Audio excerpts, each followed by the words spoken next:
Oh hell internet, this part is my perspective on the difference between East and West. I do not claim to be the most advanced scholar of East and West, and certainly, as always, I invite corrections and observations. But if I'm going to generalize, then the West is ruled by Platonism, Aristotelianism, and monotheism, all of which are related, and the East is ruled by Confucianism, Buddhism, Hinduism, and Taoism, which are a little bit more diverse, although still related in many ways. I'm going to say up front that, for this reason, something in the Eastern mindset is better positioned to understanding the modern mass society, and I'm going to explain why, but that does not mean I'm suddenly gunning for the destruction of all Western culture, and people really need to stop being so reductive about that. I remember my first impressions, real impressions of Eastern culture as an idea, and it was from anime and manga in the 1990s when I was an adolescent. A lot that I've seen since then has supported those first kind of generic impressions, but what I will say is before that time, the East as an idea was definitely in some sense alien to me. And that's hardly surprising. It's that divorced from my everyday experience, but, you know, it's definitely not what I think we should be aiming for towards other cultures in the modern mass society. And the same is true the other way round. Many in the East see the West as in some way alien. Perhaps they're more familiar because of the influence of American popular culture, but nonetheless, it's not their daily lived experience.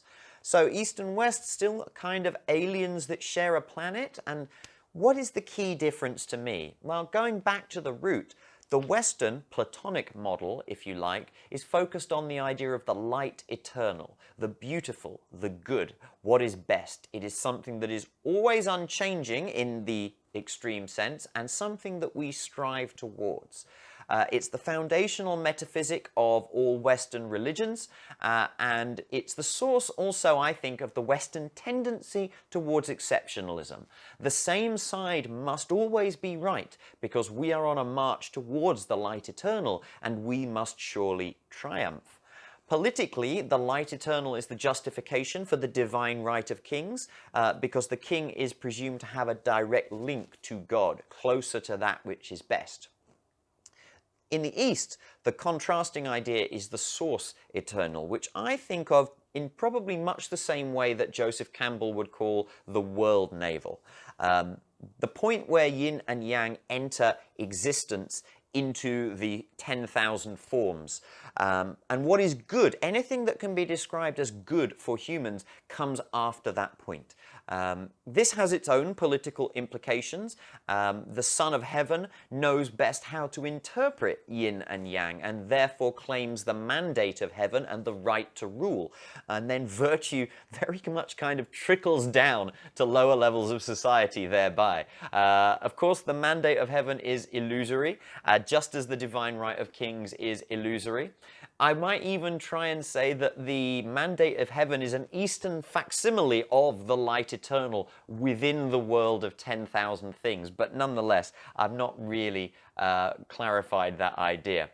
But in both models, there is a route towards the corruption of the powerful, but only the West truly lionizes the idea of this one divine truth. I'm going to pick on an example here. There is, of course, a wealth of Eastern philosophy, and I have not read most of it.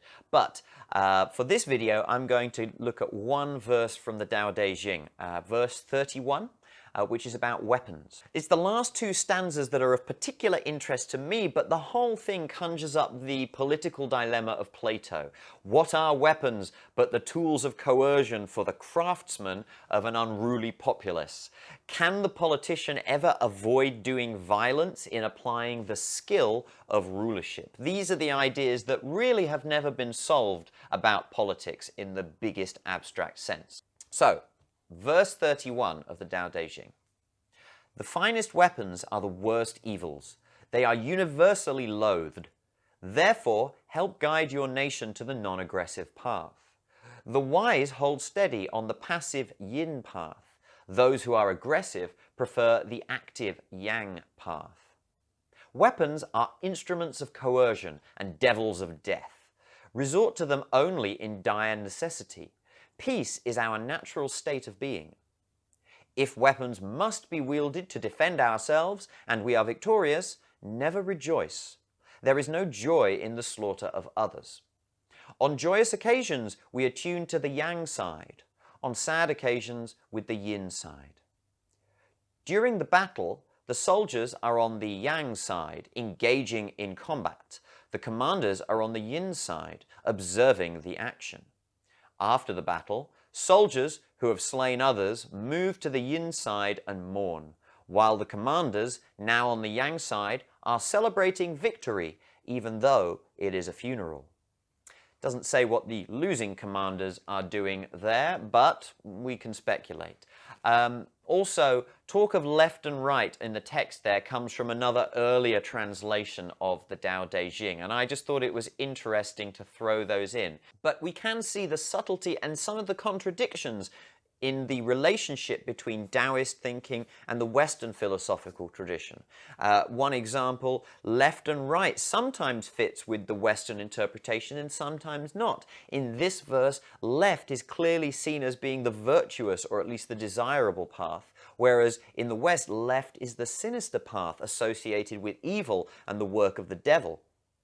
But sometimes they do map onto each other quite well.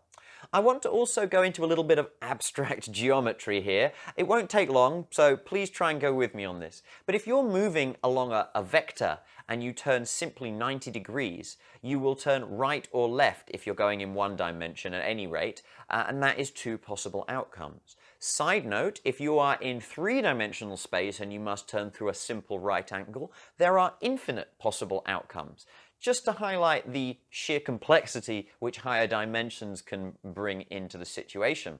But when two lines move towards each other, they represent a conflict. Let them both turn to avoid a collision, and the collision is averted. But if they both turn the same way, let's say they both turn right, then from the point of view of each other, the other one will appear to have turned towards the left.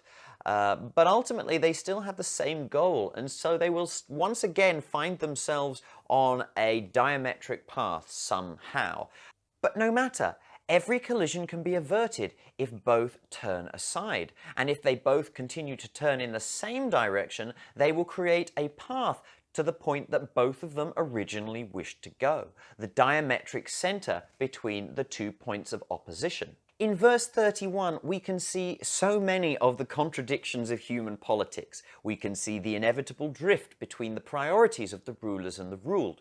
We can see power corrupting. We can see why conflict is necessary and terrible. And we can see why often the mass of the population do not want to concern themselves with some of the unpalatable truths of reality. I've heard them referred to as the necessary lies of civilization, which is not a term that I favor particularly. But I don't claim that we can see any of this stuff with any precision. The Tao that can be spoken is, of course, not the eternal Tao. And this is where the delineations of the Western ideology are useful in drawing lines in the ideological grey area, if they can be stripped of their inherent tendency towards judgment. To finish off, I want to turn to China specifically as the Eastern superpower and, yes, a genuine influence on much of the Far East. I'm going to go from the sublime to the ridiculous. Anyone see Crazy Rich Asians? It's a fun rom-com, I enjoyed it, but for me the crux of the movie was a single line where the conservative Chinese mother says to the upstart American girlfriend, "We know how to best build things that last," or paraphrasing. And that is, I think, obviously more complex, but the pride of China as it represents itself and to the rest of the world. I think that's what we can see. China is genuinely the longest continuous cultural tradition on Earth, and everything that they have done has broadly, although perhaps not always correctly, been directed towards trying to keep the longevity and stability of that culture going. Again, This is not a ringing endorsement. I am not ignorant of the human rights abuses, the treatment of women, the suppression of minorities, particularly the Muslim Uyghurs, and the control of information and suppression of dissent. But neither are the Chinese. They talk about the anniversary of Tiananmen Square as Internet Maintenance Day. And here we can make fair criticism. I think that the communitarian mindset from the East does mean troublemakers are less inclined to rabble-rousing, and their harsh treatment by the government is less likely to be a problem. In the Confucianist system, broadly speaking, the son should obey the father, and development will take place in its own good time. We could even propose that perhaps due to its communitarian nature, China has tended to be historically less innovative from the West and take the Western innovations as it sees fit. And why wouldn't it in the face of Western expansionism? However, this doesn't mean that no innovation has come out of China. We can see paper money, for example, started there. There is always complexity in every relationship. Neither yin nor yang ever will nor should dominate the other. West and East have much to learn from each other still, but one thing I would say is that the East has recognized that the light eternal is inaccessible. The source eternal is a better characterization of the deepest mystery.